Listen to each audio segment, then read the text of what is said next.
mon fils, il adore la police. C'est-à-dire, mon fils, quand tu lui dis t'es la police ou t'es le voleur, c'est la police.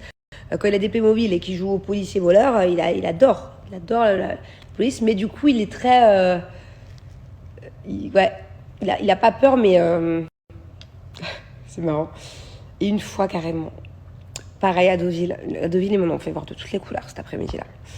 Je croise une personne, un gars, qui me demande une photo. Oui, bonjour Manon, est-ce que je peux avoir une photo? Donc je dis, il n'y a pas de souci. Et là, Thiago, il était pas sage, il m'écoutait pas du tout. Et je lui dis, il n'a pas compris. C'était donc un jeune de 20 ans qui me demandait une photo, qui n'avait pas du tout la tête d'un policier. Et là, je lui dis, il n'a pas compris parce que je ne l'ai pas prévenu avant. Thiago, il ne m'écoute pas. Je dis, ah monsieur le policier, et vous pouvez dire à Thiago d'être gentil. Alors du coup, il rentre dans mon jeu, mais il comprend pas. Il comprend pas, il vient pour me demander une photo. Il rentre dans mon jeu, il lui dit, oui Thiago, faut être gentil. Il lui dit vachement gentiment, quoi. Et après, Thiago me dit, mais c'est même pas un policier, il est pas bien policier. Je dis, mais si, c'est un banalisé. Parce que mon fils, il connaît, banalisé et tout. Il adore.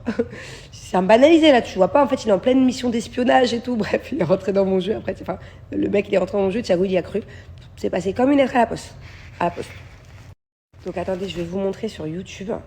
Pour toutes les mamans imparfaites, c'est une bonne astuce. Voilà. De temps en temps. Faut pas en abuser, mais genre, si un jour vous êtes en pleine crise, que vous êtes sur le point de péter les plombs et de plus contrôler le truc, quoi, un petit call, prank, YouTube, ça marche. Par contre, vous faites pas griller.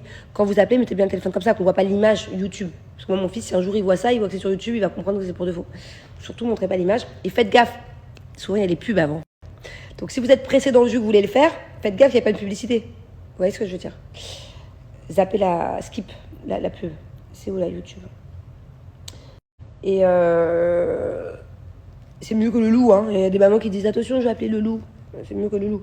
Moi, mon fils, le pauvre, je savais pas. Quand il était petit, on lui avait dit qu'il y avait la fée Carabosse. C'est une petite fée toute petite.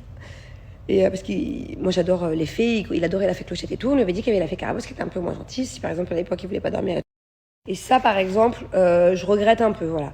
Parce que ça nous est passé, même lui, pendant un an, on lui disait attention, il a fait Carabosse, attention.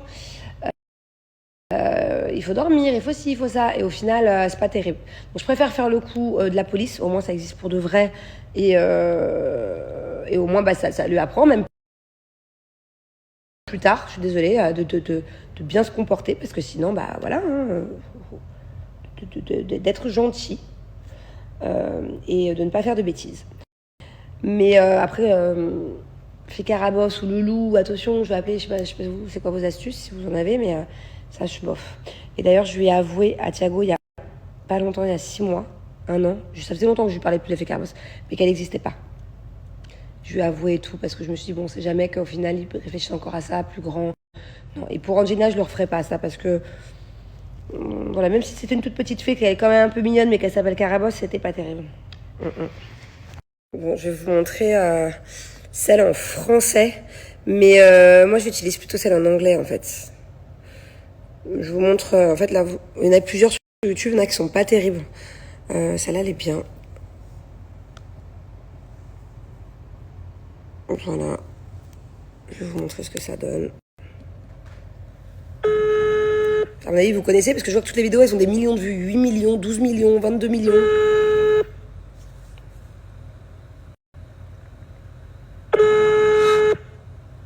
Allô? Allô? Oui, bonjour. Oui. C'est la police des enfants. Oui, bonjour.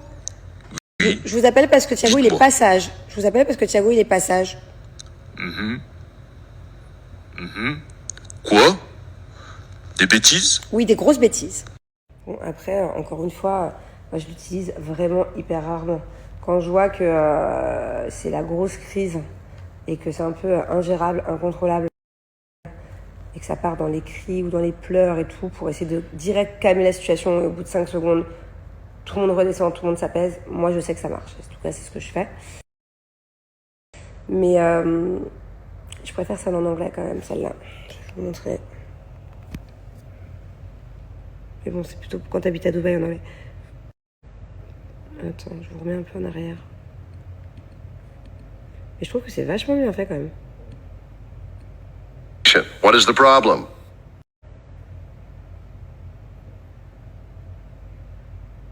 Okay, sir. Can I have the name and the age, please? Is he still crying, sir? Is he still doing naughty stuff? Sir, if he didn't stop... Bon, voilà, c'est mon astuce en cas de moment un peu incontrôlable. D'ailleurs, si vous avez d'autres astuces, n'hésitez pas. Voilà, partagez un petit peu avec moi. Si vous arrive des fois avec vos enfants d'avoir des moments où vraiment la situation... je sais pas, ça peut être un très très gros bout, ça peut être une grosse crise de larmes encore une fois pour rien, ou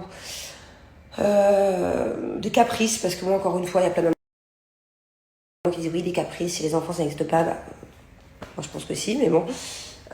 Dites-moi les astuces, qu'est-ce que vous faites quand vous êtes dans un moment comme ça, un petit peu ingérable. Vous, c'est quoi votre technique? Bon, bah du coup, le fait de vous avoir parlé de ça, je m'ennuie. Voilà, je trouve que la maison est trop calme. Il n'y a pas assez de cris. Non, je plaisante. Je pense que je vais me mettre à cuisiner du coup pour ce soir, même s'il est tôt. Je vais faire comme je vous ai dit. Je vais suivre l'astuce de je sais plus comment ça s'appelait. Dans le commentaire, je vais faire des cannelloni aux légumes. Donc je vais mélanger à la sauce tomate, à la viande hachée, les carottes et les courgettes. D'ailleurs, je pense qu'il y aura plus de légumes que de viande. Puis on verra si ça passe. On verra ce coup-ci si ça marche ou pas. Ah oui, ça aussi je connais bien, le Père Noël. Le problème, c'est que le Père Noël, au mois de septembre, ça passe moyen, tu vois. Là, le Père Noël, je pense que je vais pas tarder. Au mois de novembre, si la situation devient incontrôlable, il peut m'arriver de temps en temps de faire un appel au Père Noël. D'ailleurs, sur YouTube, je crois qu'il y a des appels au Père Noël aussi. Des passages, j'appelle le Père Noël. Mais bon, là, au mois de septembre, ça marche pas. Ça marche pas parce qu'il va me dire, c'est pas grave, Noël, c'est dans 3 mois. Mais effectivement, ça aussi, c'est... ça aussi, c'est pas mal. Par contre, le Père Fouettard, jamais. Non, moi, je fais pas ça. Je fais pas le Père Fouettard. Bon, j'ai suivi vos conseils et regardez, j'ai fait cuire des carottes, des courgettes dans la sauce tomate. Et là, je vais mixer pour faire une sorte de sauce, du coup, pour essayer d'arnaquer ma fille. Bon, j'ai suivi... Bon, j'avoue, la texture est pas mal. Je peux réussir à faire croire que c'est une sorte de sauce tomate. Par contre, la couleur, elle va comprendre que c'est des carottes. Il aurait fallu que j'achète du colorant rouge ou je sais pas. Mais là, je suis pas sûre que ça passe. Hein. Bon, je vais essayer de rajouter un peu de la sauce tomate, mais le rouge dans le orange, ça va faire orange foncé. On va voir. Bon, je vais essayer de rajouter un peu de la sauce tomate, mais le rouge dans le... Ouais, bah franchement, ça sent très bon. J'ai goûté, c'est même plutôt bon, mais ça passe ou ça casse, quoi. Je l'ai mis partout. Ouais, là, j'ai une chance sur 2 de me faire griller. Bon, alors, du coup, je vous explique un peu ce que je prépare. Je voulais faire des cannelloni, mais j'en ai plus. J'en ai très peu. Donc, j'ai pris des grosses pâtes, je vais vous montrer, ça fera l'affaire. Là, je mets du beurre dans mon moule. Voilà. Et là, regardez. J'ai pris des pâtes comme ça. Je les ai pré-cuites 3-4 minutes dans de l'eau bouillante. Vous voyez, elles sont encore toutes dures, hein. Elles sont immangeables, mais c'est bien de les pré-cuire. Il y a des gens qui font des cannelloni sans pré-cuire, mais moi je préfère, parce que sinon il y a des chances que ça durcisse ou que ça devient sec. Donc ce que je vais faire, c'est que je vais mettre une bouchée de ma préparation. Alors, pour faire ma sauce, j'ai pris 3 carottes, une courgette. Ok, j'ai coupé un petit morceau. J'ai fait revenir dans un petit peu d'huile pendant une demi-heure, le temps qu'il soit vraiment bien fondant et qu'il soit bien cuit. J'ai fait un peu mariner pendant un moment. J'ai rajouté de la sauce tomate dedans. Ok. Pareil, j'ai laissé cuire encore 5 minutes. Séparé, j'ai fait cuire de la viande hachée avec une moitié d'oignon, émincé d'oignon. Et du coup, j'ai mixé. Je vous la fais rapide, hein, au cas où ça vous intéresse. C'est pas compliqué. Hein. Donc, séparé, j'ai cuit de la viande hachée avec un émincé d'oignon. Ok. Et j'ai mixé, enfin, j'ai pas mixé les deux, j'ai assemblé les deux. Surtout pas mixer, sinon la viande hachée, elle va perdre sa texture, elle va être toute. Vous voyez, ça fait genre une viande hachée à la purée de légumes. Enfin, la sauce tomate de légumes, faut pas que je dise le mot trop fort. Et du coup, je vais venir remplir mes petites pâtes, mes grosses pâtes. Bon, d'habitude, c'est des cannelloni qui sont bien plus longs. Là, je vais bien me faire chier, mais je pense que ça va le faire. Donc, On vient, du coup on met la main pour pas que ça glisse. On vient remplir, merde, vous voyez pas ce que je fais. On vient remplir la pâte de farce. Voilà, et on vient la poser délicatement dans le plat. Bien sûr, j'ai mis du sel, pas beaucoup de poivre. Moi, j'aime pas le poivre, mais bien sûr, j'ai salé la préparation. Voilà. J'ai une petite touche, une petite spécialité que je fais tout le temps quand je fais des cannelloni, c'est que à la fin, je rajoute une burrata bien crémeuse. Avec mon fils, on se régale. Et voilà, j'ai plus qu'à rajouter de la sauce tomate, mettre au four. Et voilà, j'ai plus qu'à rajouter de la... Bon, j'ai culpabilisé, du coup, si vraiment... Déjà, si la recette est bonne, on s'entend du four, parce que ça arrive assez souvent que je me foire, je vous écrirai la recette. Voilà. Ça doit être relou. Ça doit être relou pour vous si je dicte de tout écrire, donc au pire, j'écrirai, vous screenez. Si la recette est bonne et si ça vous intéresse. Là, par-dessus, je rajoute de la sauce tomate, je nappe de sauce tomate.